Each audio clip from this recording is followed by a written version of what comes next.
Muy buenas noches, bienvenidos y bienvenidas a esta nueva transmisión de Noti Derechos Marino, donde te informas sobre lo que ocurre en el país con una mirada desde los derechos humanos.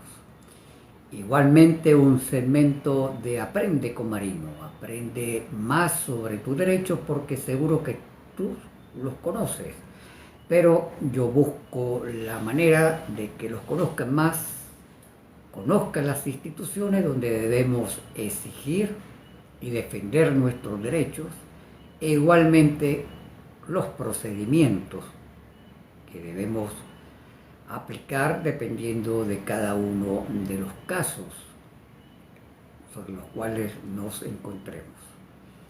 Mi nombre es Marino Alvarado Betancourt, yo soy abogado, soy activista de derechos humanos. Toda esta semana he estado dedicándole el programa a la educación, el derecho humano a la educación. Tuvimos a la socióloga Lice González, investigadora sobre el derecho humano a la educación para la Organización de Derechos Humanos Provea. Ayer realizamos una evaluación del paro nacional del sector público de la educación con dirigentes de la Federación Venezolana de Maestros y José Teixeira, dirigente gremial de la educación en el estado Sucre. Hoy no tengo invitado, hoy estaré hablando sobre criterios que ha establecido Naciones Unidas en materia del derecho a la educación. Ya he comentado lo que establece nuestra Constitución en los artículos 102 y 103. Son dos artículos que definen el derecho humano a la educación. Entre otras cosas, dice que la educación debe ser gratuita, desde maternal, hasta el pregrado universitario. También es obligatoria hasta la educación media y otros aspectos que he ido comentando sobre lo que establece nuestra Constitución en materia de educación, que es un derecho humano. Así está establecido por Naciones Unidas, así está establecido por nuestra Constitución.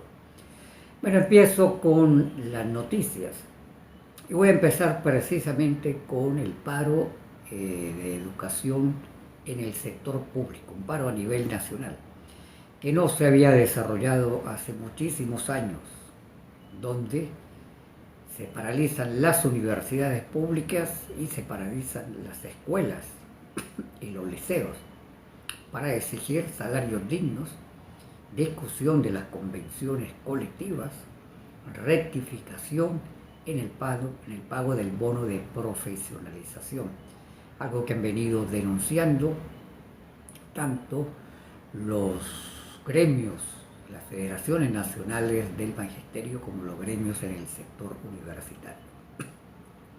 Esta evaluación realizada ayer con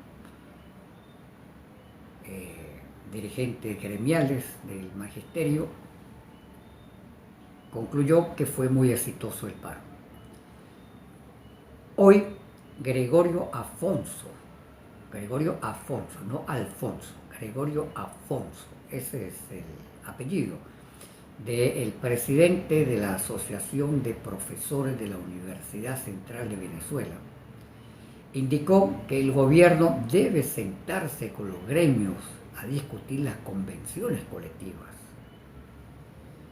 Es muy importante, lo dijeron ayer los dirigentes gremiales, que se discutan las convenciones colectivas, porque ahí no solamente está establecido el salario, sino también otros beneficios que van a ser establecidos en las convenciones colectivas, tanto para los educadores como para los obreros, como para los empleados, incluso el personal de cocina, como decían, que es personal obrero, como decían ayer los dirigentes gremiales.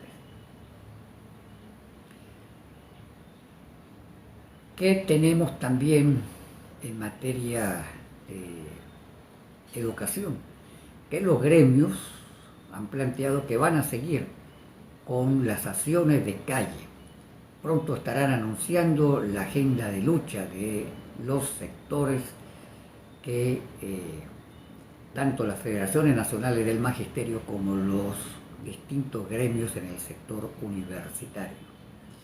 Van a anunciar las nuevas acciones para seguir exigiendo salarios dignos, discusión de las convenciones colectivas. Paso a otra noticia y tiene que ver con una sentencia de la Sala Penal del Tribunal Supremo de Justicia. Muy importante esto de conocimiento, no solo para quienes son abogados o abogadas, sino también para quienes son integrantes de la Milicia Nacional Bolivariana.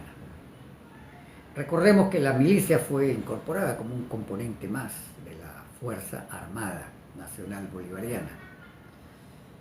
La Sala Penal del Tribunal Supremo de Justicia, mediante una sentencia de principio de este mes, señaló que si un integrante de la milicia bolivariana está activo, está con su uniforme, está ejerciendo una labor que les corresponde a las señaladas por la ley o le ha sido asignada por sus superiores y comete un delito,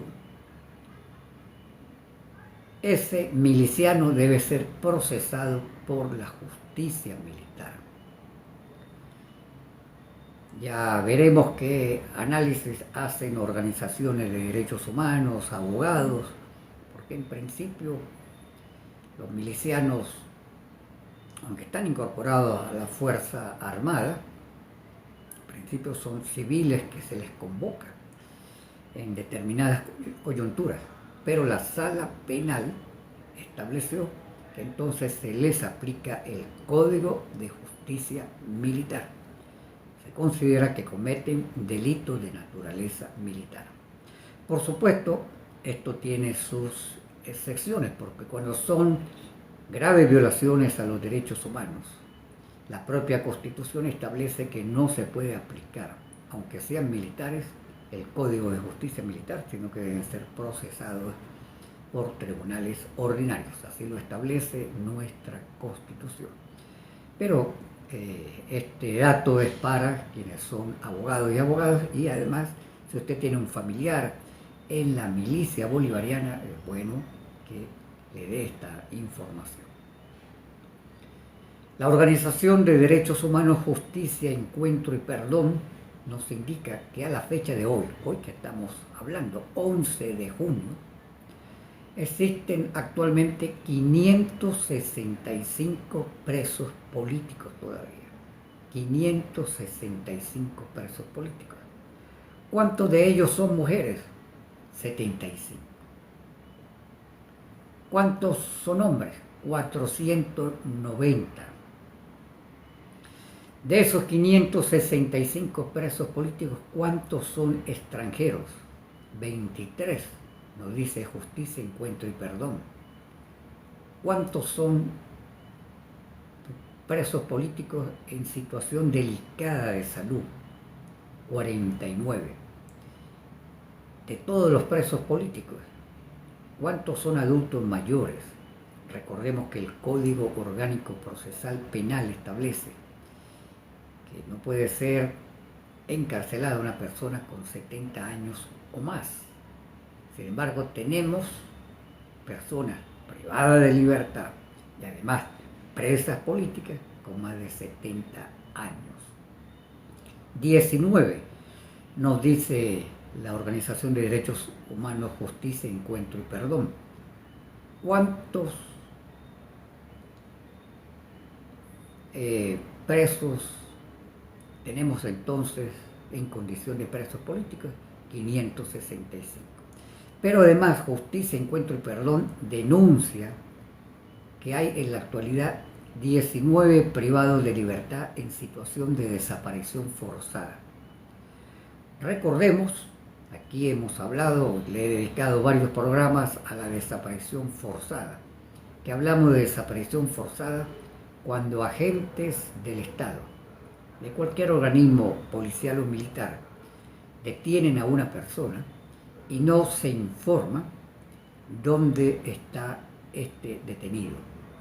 No conocen los familiares en qué lugar se encuentra, no se le permite al detenido comunicarse con un abogado y por lo tanto la persona se sabe, fue detenida por un organismo de seguridad del Estado, pero no se sabe dónde se encuentra. 19 personas actualmente se encuentran en situación de desaparición forzada. Voy con una última información preocupante, y es que desde hace 2 días se desarrolla un operativo militar en zonas mineras del estado Bolívar. Extraoficialmente se ha tenido información de heridos y de asesinados en ese operativo. Sin embargo, no hay un solo funcionario del Estado venezolano que haya informado de los resultados de ese operativo. Ni en el Estado Bolívar, ni a nivel nacional. Delcy Rodríguez no dice absolutamente nada. El ministro del Interior, silencio total. El ministro de la Defensa tampoco dice nada. Sin embargo, los operativos se mantienen según información que proviene de personas que están directamente en el terreno. Digo que es lamentable y preocupante porque tiene que ver con esta opacidad en la actuación del Estado. Es igual cuando sacaron los presos que estaban en el SEBIN, el COIDE, lo distribuyeron en distintas cárceles del país, tanto a hombres como a mujeres, y no le informaron a los familiares quiénes fueron trasladados a una cárcel, quiénes fueron trasladados a otra, y así todas estas acciones que no se realizan con transparencia y además generan sufrimiento en los familiares. Con esto termino por hoy el noticiero, Noticias de Venezuela con una mirada desde los derechos humanos. Recuerden que estamos en Norte y Derecho Marino y mi nombre es Marino Alvarado Betancur, abogado activista de derechos humanos. Gracias a todas las personas que se han venido conectando. Mis saludos. Aquí estoy viendo personas que se están conectando, que conozco, que están conectadas desde varios estados del país. Saludos. Personas de Marinas, que estoy viendo. He estado en Anzoátegui. También veo a las que logro identificar. Veo de Estados Unidos. Una amiga conectada desde Perú también. Saludos a quienes están en el exterior. Yo sé que es difícil estabilizarse. Todas mis saludos y mi deseo de que ustedes, estando fuera de Venezuela, se estabilicen en lo personal y también con sus familias. Bueno, sigo esta semana con el derecho humano a la educación. Voy a hablar hoy sobre criterios establecidos por Naciones Unidas sobre lo que debe ser la garantía del derecho a la educación. Muy importante para quienes son educadores, pero también para quienes no somos educadores, pero debemos exigirle al Estado que garantice el derecho humano a la educación para todas y para todos sin ningún tipo de discriminación. Naciones Unidas establece varios criterios. Nos habla de la disponibilidad. ¿Qué se entiende por disponibilidad en el derecho a la educación? Dice que para que los estados garanticen disponibilidad, en primer lugar debe haber centros educativos suficientes de conformidad con la cantidad de población existente. Estuve indagando si Naciones Unidas tiene un criterio establecido cuántas escuelas deben existir de acuerdo a la cantidad de población de un determinado país. No conseguí información sobre este aspecto, pero dice Naciones Unidas que los estados tienen la obligación de garantizar las escuelas suficientes para que todas las personas en edad escolar puedan acceder a la educación, tengan lo que denomina Naciones Unidas la disponibilidad. Por el otro lado, se trata de tener cualquier centro educativo. No. Naciones Unidas es enfática. Los centros educativos deben ser adecuados. Y cuando habla de centros educativos adecuados, establece una serie de condiciones que debe tener un centro educativo.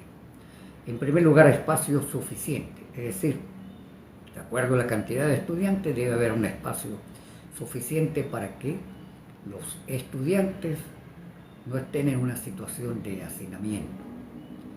En segundo lugar, debe tener condiciones de servicios públicos adecuados, agua continua y suficiente, dice Naciones Unidas, servicio eléctrico continuo, internet, bien importante que Naciones Unidas habla que los estados deben desarrollar políticas públicas para garantizar en las escuelas que funcione el internet, y ya lo vamos a ver cuando habla de la calidad de la educación, porque Naciones Unidas considera que debe haber en las políticas educativas del Estado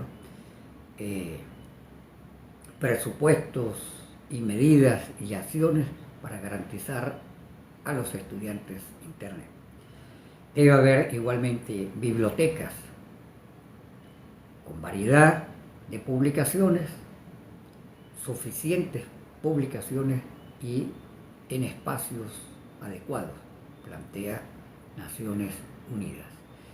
Es decir, no se trata de tener cualquier tipo de escuelas, se trata de tener escuelas con calidad, escuelas adecuadas, así lo plantea Naciones Unidas. Varios organismos, la UNESCO, que es el organismo de Naciones Unidas para la Educación y la Cultura, pero también el Comité de Derechos Económicos, Sociales y Culturales, que se encarga de monitorear cómo los estados cumplen el Pacto Internacional de Derechos Económicos, Sociales y Culturales. También la Relatoría sobre el Derecho a la Educación. Sobre esta relatoría voy a estar hablando al final. La importancia que tiene que estemos pendientes de los informes de la relatora de Naciones Unidas sobre el derecho a la educación. Nos plantea Naciones Unidas también que para la garantía del derecho humano a la educación debe haber accesibilidad, y la plantea desde distintas dimensiones. Una primera dimensión, dice, para que la educación sea accesible, lo primero que tiene que aplicar un Estado es no discriminar. Debe ser un Estado que desarrolle políticas inclusivas. No se puede discriminar a nadie por su condición económica, por su religión, por su orientación sexual, por cualquier circunstancia. No discriminación es el primer elemento que nos plantea Naciones Unidas para que todas las personas puedan tener accesibilidad a la educación. Dice que los estados tienen la obligación de desarrollar políticas para incluir, y esto es muy importante con los sectores vulnerables desde el punto de vista económico y social, pero también, por ejemplo, las personas con discapacidad. Dice, por ejemplo, la Relatoría de Naciones Unidas que para garantizar la accesibilidad en estados donde hay altos niveles de pobreza, se deben desarrollar políticas públicas que faciliten, que generen oportunidades a los niños, niñas, adolescentes, a los jóvenes que están en situación económica bastante precaria. Y para eso plantea, entre otras políticas, por ejemplo,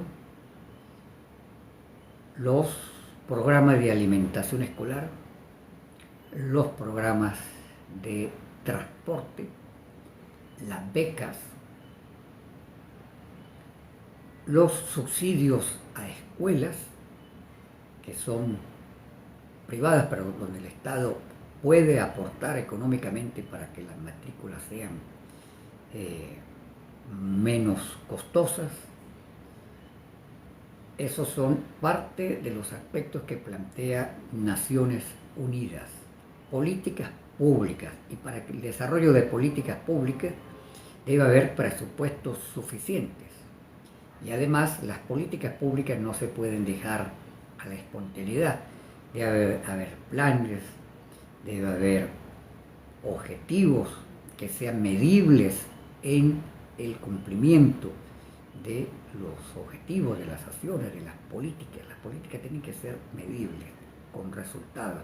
Por eso es que es muy importante, por ejemplo, la memoria y cuenta, que no la está publicando el Ministerio de Educación desde hace varios años. Porque la memoria y cuenta, el Estado debe rendir información sobre cómo se están ejecutando las políticas. También dice Naciones Unidas que debe garantizarse educación gratuita en determinados niveles de la educación. En Venezuela, nuestra Constitución garantiza en el artículo 103 la gratuidad de la educación desde el maternal hasta el nivel universitario, hasta el pregrado universitario. Por eso tenemos universidades públicas muy importantes como la Universidad Central de Venezuela, Universidad del Zulia, Universidad de Oriente, Universidad de los Andes, la Universidad Pedagógica Libertador, la Universidad Bolivariana, otras universidades donde la educación universitaria es gratuita. Por cierto, de los pocos países en América Latina que garantiza educación gratuita y que permite el ascenso social. Eso es muy importante, es uno de los aspectos positivos que tiene nuestra Constitución. Pero dice que el Estado debe desarrollar políticas que garanticen educación gratuita. También, ya lo decía, los subsidios en escuelas privadas para garantizar que escuelas privadas tengan matrículas menos costosas, y si el estudiante no puede estudiar en una universidad pública, en una escuela pública, lo puede hacer en una escuela privada, pero a un costo que sea accesible. También habla que y eso lo establece también nuestra Constitución. En eso nuestra Constitución está acorde, digamos, a estos criterios y principios que ha establecido Naciones Unidas. Dice que los padres deben tener libertad para decidir el tipo de educación, el lugar donde estudian sus hijos. El Estado no puede imponer, no le puede imponer a las familias dónde va a estudiar su hijo y qué tipo de educación va a tener su hijo, sus hijos, hijo, hija. Eso es muy importante. Es decir, es una medida contra el autoritarismo, contra aquellos estados que quieren imponerle incluso a las familias dónde estudia el hijo y en qué. Eso es distinto a hacer una distribución, apertura de escuelas para que los padres puedan escoger, pero no puede, por ejemplo, imponer que se tiene que estudiar en un instituto religioso o que no puede estudiar en un instituto religioso, por ejemplo. También habla Naciones Unidas de la aceptabilidad. Esto es muy importante porque tiene que ver con democracia. Sí, con democracia. En primer lugar, habla de la necesidad de que las escuelas y en las universidades se imparta un conocimiento universal. Esto de querer imponer planes educativos con una sola visión sobre la historia, sobre el desarrollo cultural del país, esta ideologización de la educación es contraria a los criterios que establece Naciones Unidas, en el sentido de que la educación debe ser de contenido universal, debe ser abierto al libre pensamiento, para que los estudiantes puedan tener distintas visiones del mundo, distintos conocimientos también. Entonces, esto es un elemento importante. Lo otro es que dice que los métodos pedagógicos deben ser métodos adecuados. Y aquí Naciones Unidas nos habla, o nos dice, mejor dicho, que los métodos de educación deben ser del educador al estudiante, pero del estudiante también al educador. En el sentido de que la educación no es, escúchese bien, la educación no es un campo militar. La educación no es unidireccional, es decir, de arriba hacia abajo solamente. Se debe escuchar a los estudiantes, se debe debatir con los estudiantes, se deben respetar las opiniones, los criterios de los estudiantes. No es un régimen militar. Incluso en las escuelas y en los liceos militares, de acuerdo también a lo que está establecido en nuestra Constitución, pero a los criterios de Naciones Unidas, se debe aplicar la universalidad del pensamiento. Otro elemento importante es la que nos dice Naciones Unidas, con la aceptabilidad, es que los estados deben garantizar una adaptación a la cultura de los pueblos. En el caso venezolano, por ejemplo, y eso es algo importante que hace el Ministerio de Educación, y que reconocer los aspectos positivos, buscar, por ejemplo, traducir libros a las lenguas que tienen nuestros pueblos indígenas, respetar la cultura de los pueblos indígenas en el desarrollo de los procesos educativos, respetar la cultura, por ejemplo, en países que tienen una amplia población campesina, respetar entonces la cultura del campo. Esto es importante, cómo se adapta la educación también a la cultura que tiene un país, nos dice Naciones Unidas. Otro elemento, mejora continua. Establece en Naciones Unidas que es deber del Estado la garantía de la mejora continua de la educación. Y entonces aquí tiene varias dimensiones para que esa mejora sea continua. Dice, para que haya mejora en la educación, hay que empezar por los educadores. Los educadores deben tener un desarrollo de sus conocimientos. No se trata de que egresaste de la Universidad Pedagógica Libertador y no estudiaste más. No realizaste una actualización de los conocimientos, pero el Estado debe estimular, el Estado debe brindar oportunidades, el Estado debe garantizar que el educador actualice sus conocimientos. Un educador actualizado en los conocimientos pedagógicos es más garantía de una educación de calidad. También dice que la educación debe estar acorde con los avances tecnológicos. Yo aquí he recomendado mucho un documento que quienes son educadores y educadoras les recomiendo, que es el informe de la relatora de Naciones Unidas sobre el derecho a la educación acerca de inteligencia artificial y educación. Como la relatora nos dice que la inteligencia artificial no puede evaluarse como negativa para el desarrollo del derecho a la educación. Se hace una serie de advertencias, pero dice, la educación debe adaptarse a los cambios. Debe adaptarse a los cambios y la inteligencia artificial llegó para quedarse.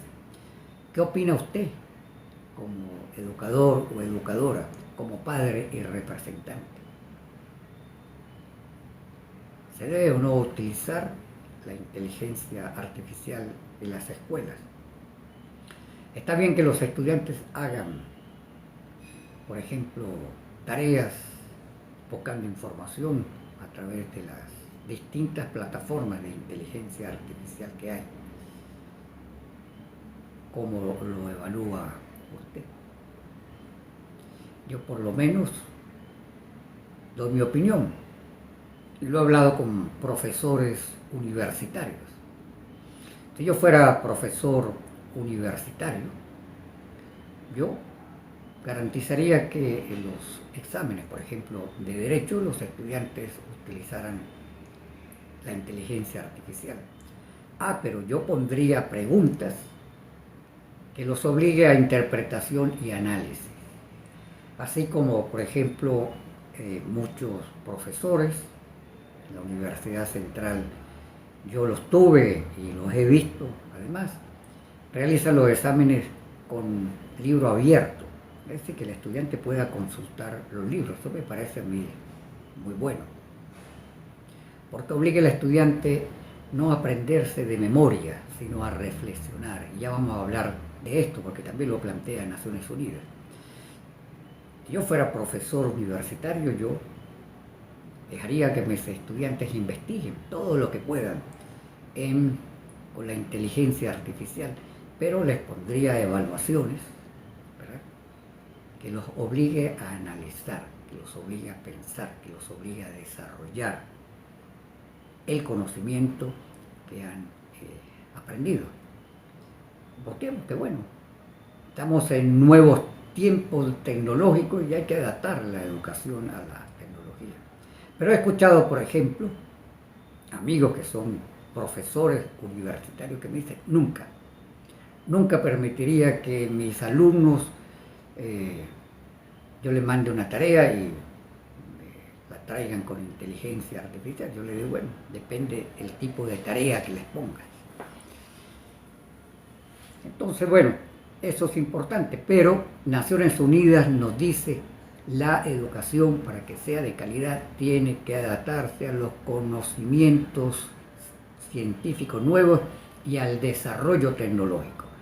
Por eso es que habla de la importancia que en las escuelas haya internet.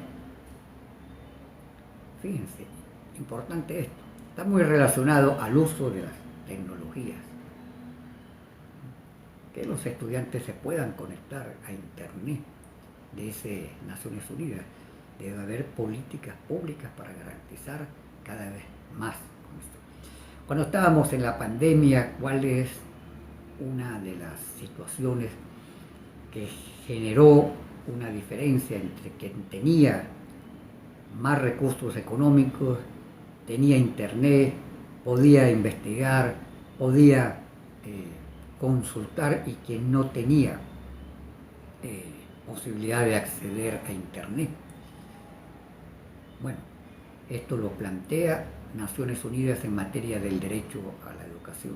Para que haya más oportunidad de educación, los estados deben garantizar también que las condiciones sean más o menos equilibradas entre quienes más tienen posibilidad y quienes menos tienen.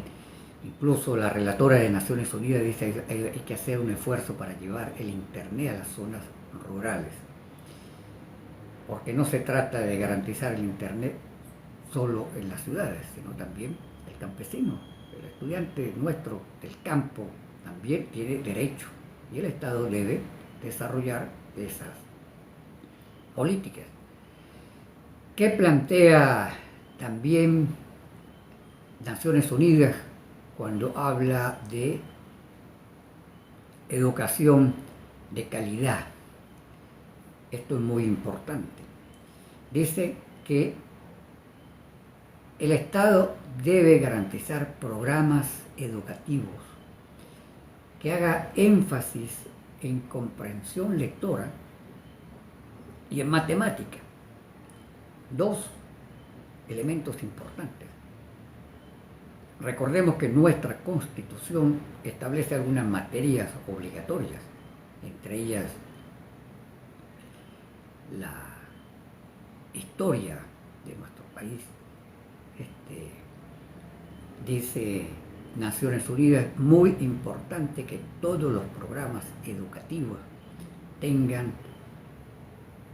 la garantía de que los estudiantes puedan adquirir comprensión lectora, puedan conocer de matemáticas, pero algo también importante, dice Naciones Unidas, la educación debe ser, uno, para garantizar que el estudiante aprenda a reflexionar, dos, que aprenda a tener espíritu crítico, es decir, no se trata de que todo lo que me dicen es verdad, que el estudiante pueda ser un estudiante con capacidad de opinar si está de acuerdo o si no está de acuerdo en una determinada situación, en un determinado planteamiento.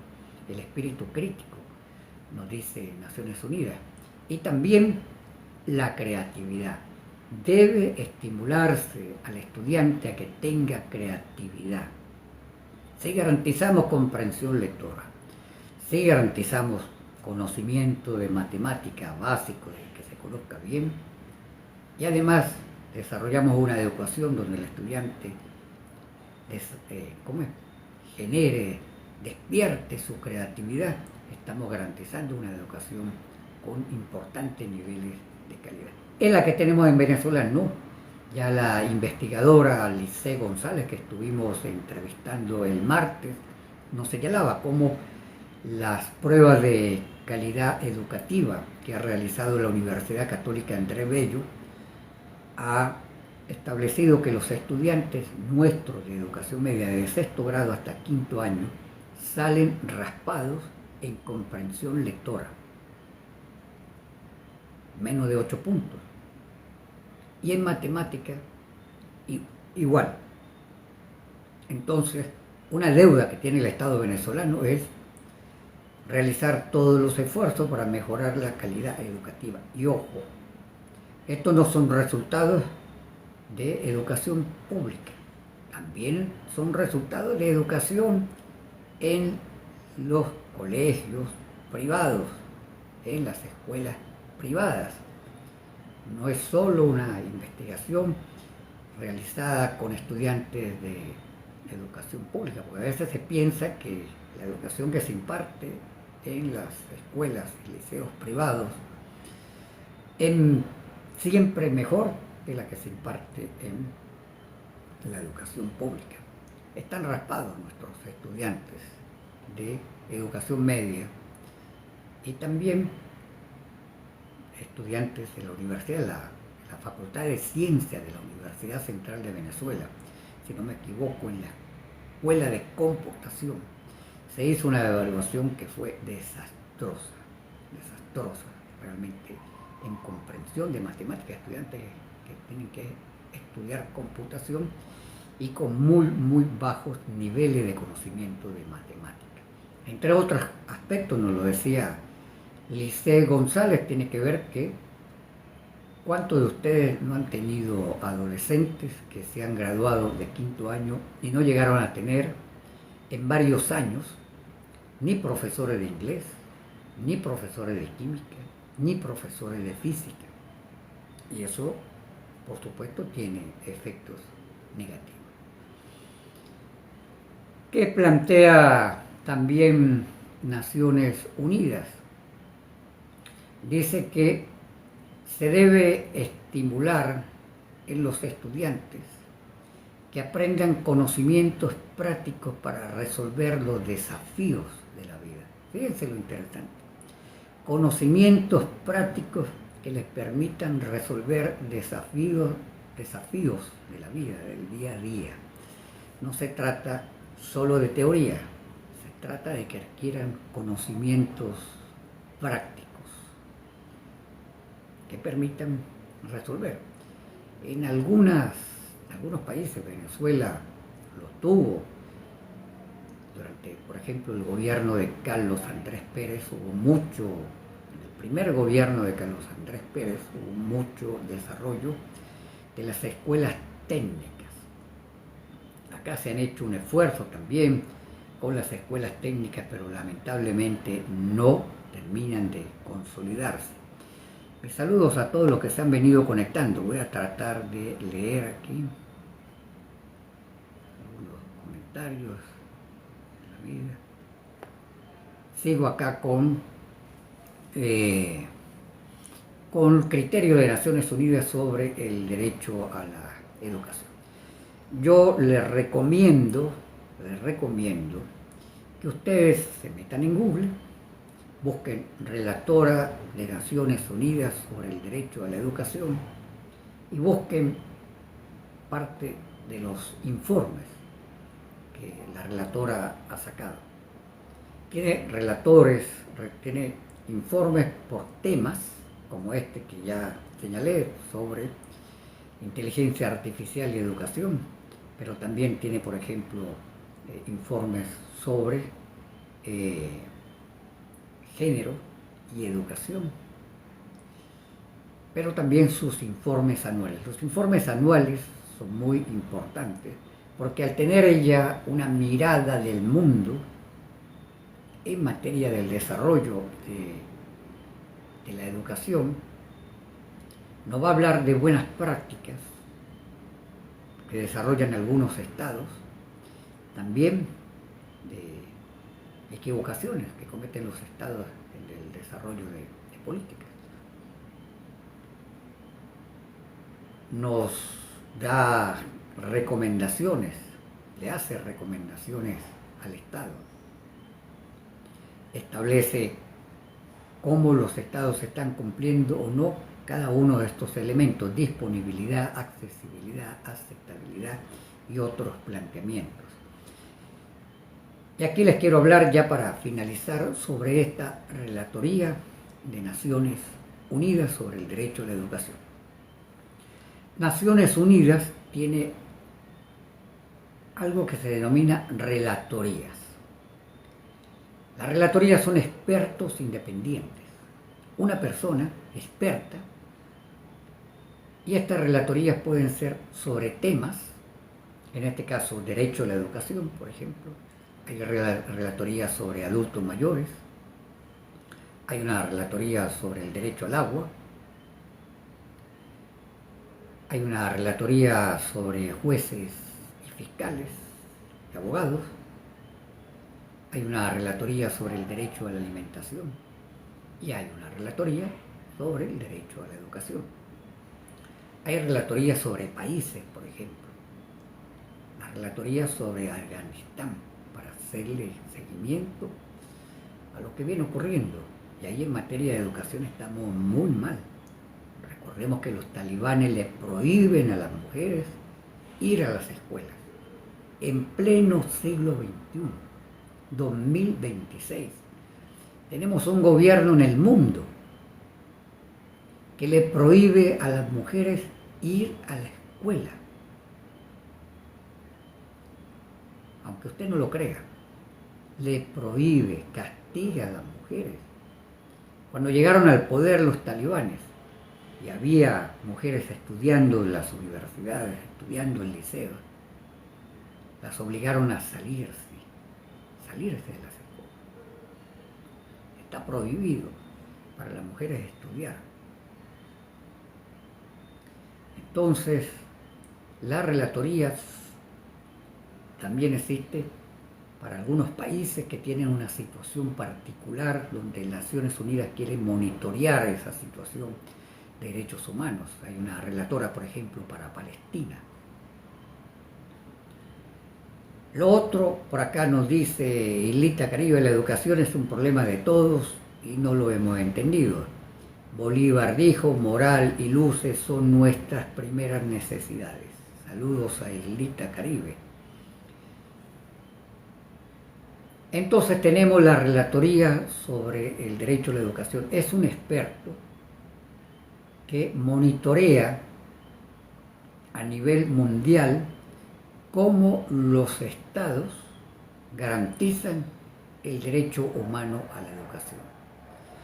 Presenta cada año un informe ante el Consejo de Derechos Humanos de Naciones Unidas sobre lo que indicaba el cumplimiento del derecho a la educación por parte de los estados, las dificultades, los obstáculos, las buenas prácticas.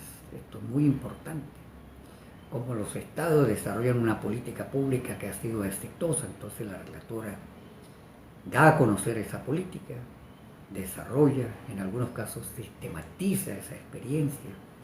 Por eso es muy importante estos informes de la Relatoría sobre el Derecho a la Educación.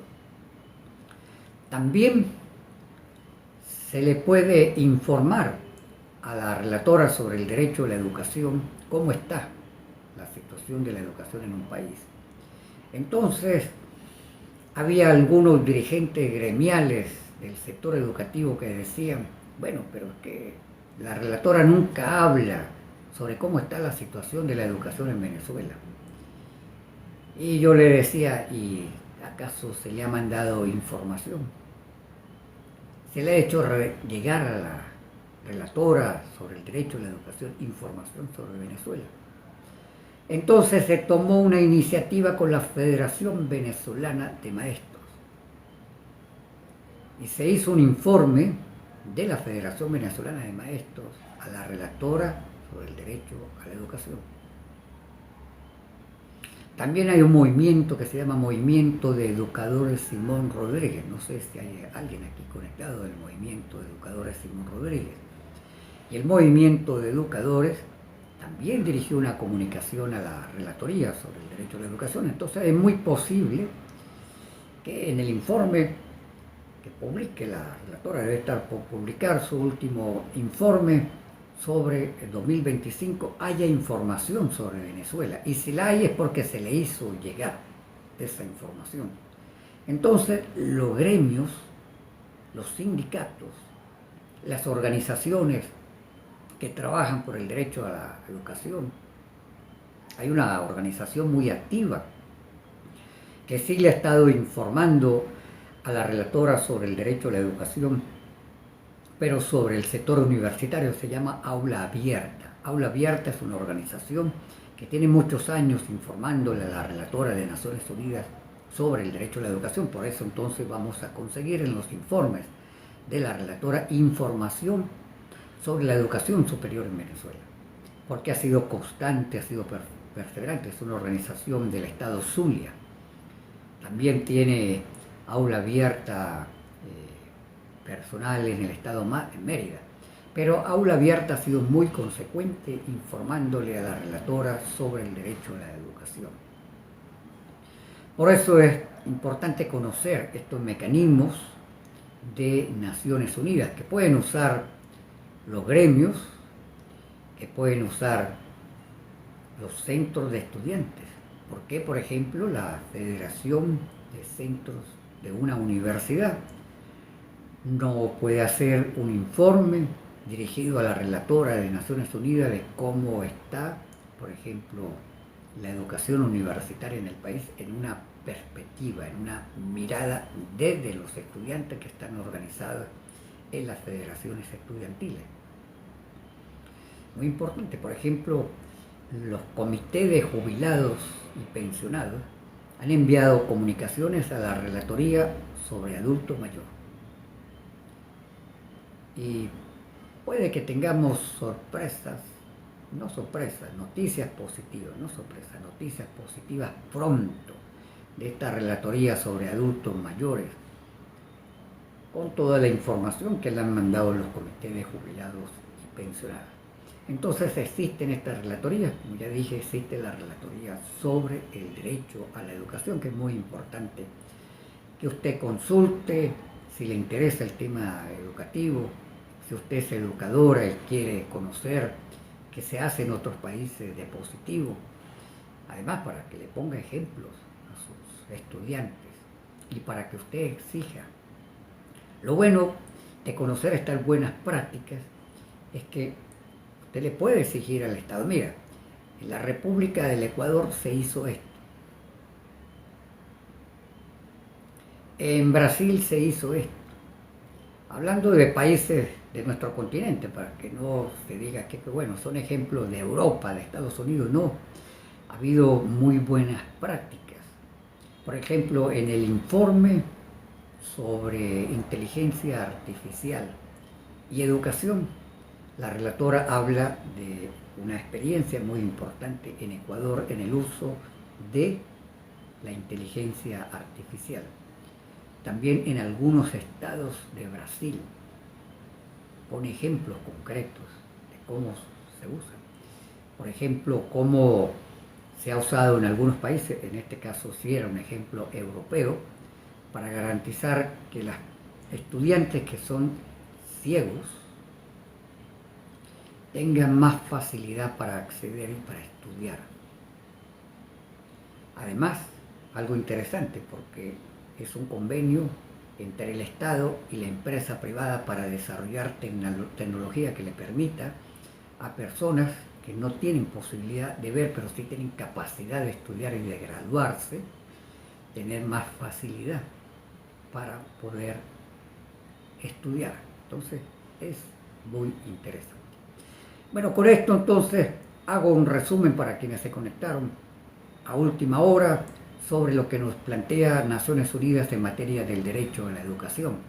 Disponibilidad, centros educativos suficientes, uno de los aspectos, accesibilidad, no discriminación, políticas para la inclusión, que las escuelas deben estar relativamente cerca de la población para que la gente pueda acceder,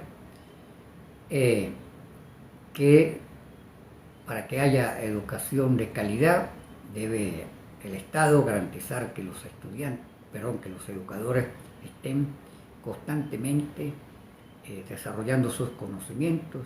No lo dije, pero hay que plantearlo, lo plantea también Naciones Unidas, que haya condiciones de vida de los educadores con salarios dignos, con condiciones adecuadas de trabajo para poder impartir la educación. Con esto finalizo. Mañana viernes vamos a estar hablando con Genis Miranda. ¿Quién es Genis Miranda? Es un músico.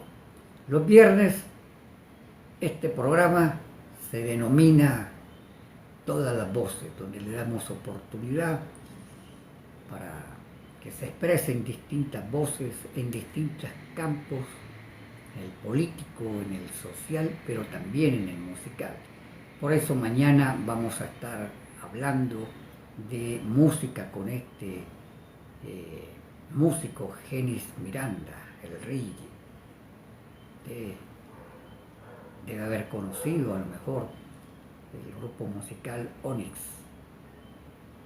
Además que surgieron en Caricuao y han desarrollado todos más de 30 años desarrollando música, participando en conciertos, además con una visión de compromiso social muy importante. Mañana entonces no se extrañen si empiezo el programa poniendo un poquito de música.